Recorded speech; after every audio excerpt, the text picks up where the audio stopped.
You're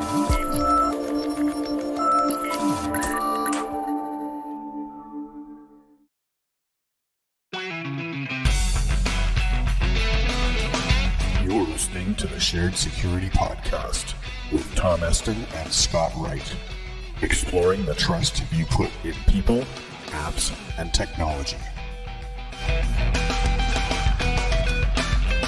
This is your Shared Security Weekly Blaze for July 8th, 2019, with your host, Tom Eston.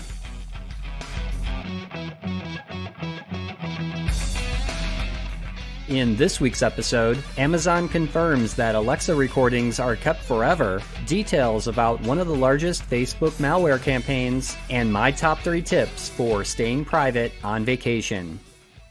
Summer is upon us, and that means it's time for some much-needed vacation time with friends and family. Summer also means that you need to be aware of data privacy and how to protect your laptops, smartphones, and key fobs while traveling. Airports, concert venues, festivals, beaches, and other public areas can often be targeted by attackers looking to gain access to your devices through their wireless signals. Instead of worrying about disabling or turning off wireless functions on these devices, it's so much easier to place them in a Faraday bag when they're not being used. And if you want the best protection you can get, you want to be using Silent Pocket's premium Faraday bag product line that blocks all wireless signals, keeping your devices secure from attackers. This summer, get your devices the protection they require before you head out on your vacation. Use discount code SHAREDSECURITY and receive 15% off your order during checkout right now at silentpocket.com.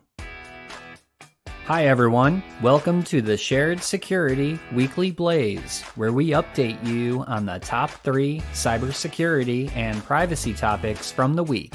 These podcasts are published every Monday and are 15 minutes or less, quickly giving you news that you can use.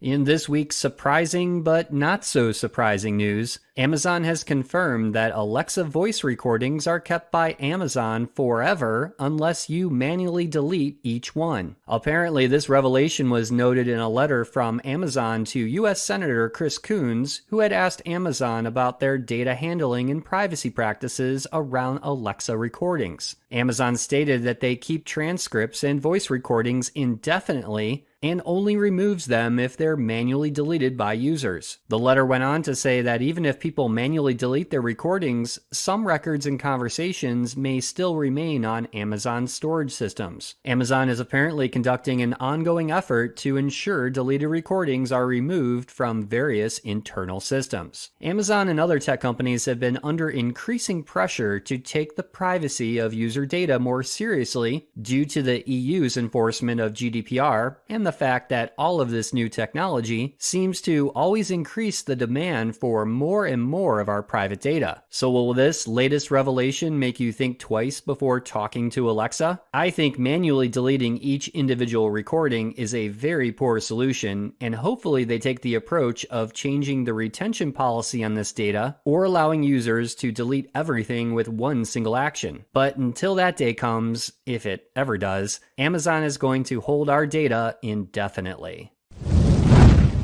Malware distribution has always been a problem on Facebook, and this goes way back to the beginnings of the social network. In this most recent example, a malware campaign called Operation Tripoli was found that targeted tens of thousands of users in Libya, but also had the side effect of impacting users in North America. The most interesting aspect of this particular campaign was that it was started by someone creating a Facebook page impersonating Khalifa Haftar, who is the commander of the Libyan National Army. This Facebook page had over 11,000 followers and had links to various types of propaganda that, when clicked on, led to the download of various remote access Trojans and other spyware. According to researchers from Checkpoint Software who discovered this campaign, this looks to be the largest seen by the researchers. In fact, this particular campaign may have started all the way back in 2014, and the individual behind this page was found found to have 30 other Facebook pages using the same techniques. One of these other pages had close to 140,000 followers. While this particular malware campaign was specifically targeting Libyan citizens, you can bet that other pages targeting you and your country most certainly exist. This is a great reminder for all of us that impersonating other people on Facebook is almost too easy, and we should be constantly aware of Facebook pages that may look legitimate but are really set up to impersonate a person or organization. Back in 2009, I jokingly talked about how easy it was to impersonate celebrities like Rick Astley on Facebook and Twitter by exploiting people's trust and getting them to click on malicious links. This was demonstrated in some of the talks I gave at hacker conferences and was the start of my research on the privacy and security of social networks, and ironically, the start of this podcast. By the way, at the end of August, we're celebrating the 10-year anniversary of this show. As part of that celebration, we've recently released an updated version of our popular Facebook Privacy and Security Guide, which walks you through the most appropriate privacy settings so you can still be social. You can get your copy for free by visiting sharedsecurity.net or check out our show notes for a link you can click. Don't worry, this one is non-malicious,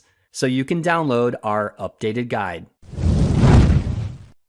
And now a word from our sponsor, Edgewise Networks. The biggest problem in security that remains unsolved is unprotected attack paths that allow threats to compromise vulnerable targets in the cloud and data center. But traditional microsegmentation is too complex and time-consuming and offers limited value that's hard to measure. But there's a better approach, Edgewise Zero Trust Auto Segmentation. Edgewise is impossibly simple microsegmentation, delivering results immediately with a security outcome that's provable and management that's zero touch. At the core of Edgewise auto segmentation is zero trust identity, which automatically builds unique identities for all communicating software and devices by combining cryptographic properties of the workload with risk classifications. Edgewise protects any application in any environment without any architectural changes. Edgewise provides measurable improvement by quantifying attack path risk reduction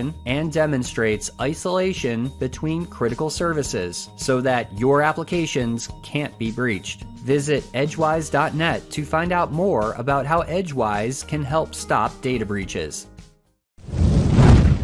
Many of you listening to this episode are either on vacation right now or planning to be. You've probably seen and heard major news organizations like the NBC Nightly News talking about hackers trying to target you and your data while you travel. We've talked a lot about protecting yourself from those threats on this podcast, but what we don't hear a lot about is what we should all be doing to protect our privacy from each other. What I mean is that a lot of times in public spaces, there are people always around us, and 99.9% of them have no malicious intent to target us specifically, yet we sometimes unintentionally become victims because of the things we say or do in a public space. Having said that, I thought it would be good to share with you my top 3 tips for protecting your privacy while you're on vacation this summer. First, be aware of what you talk about over the phone with others while in public spaces. I can't tell you how many times I've overheard private conversations while waiting for a flight at the airport. In some of these conversations, I was able to hear people's full social security and credit card numbers. So that means you should probably not order something over the phone or discuss personal details about your medical history with your doctor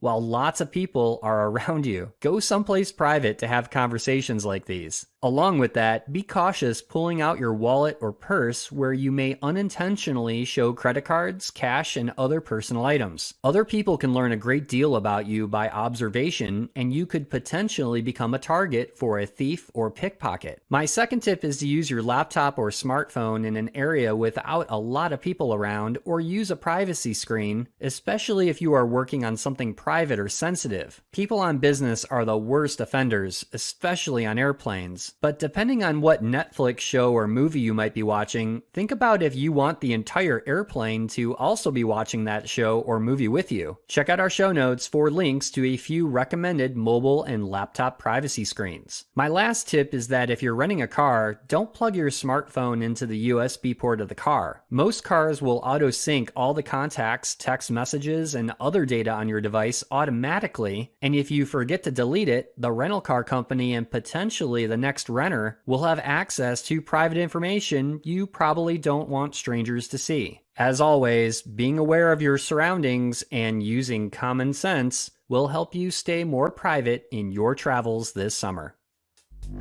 That's a wrap for this week's show. Visit our website, sharedsecurity.net, for previous episodes, links to our social media feeds, our YouTube channel, and to sign up for our email newsletter. First-time listener to the podcast? Please subscribe wherever you like to listen to podcasts, and if you like this episode, please share it with friends and colleagues. Thanks for listening, and we'll see you next week for another episode of the Shared Security Weekly Blaze.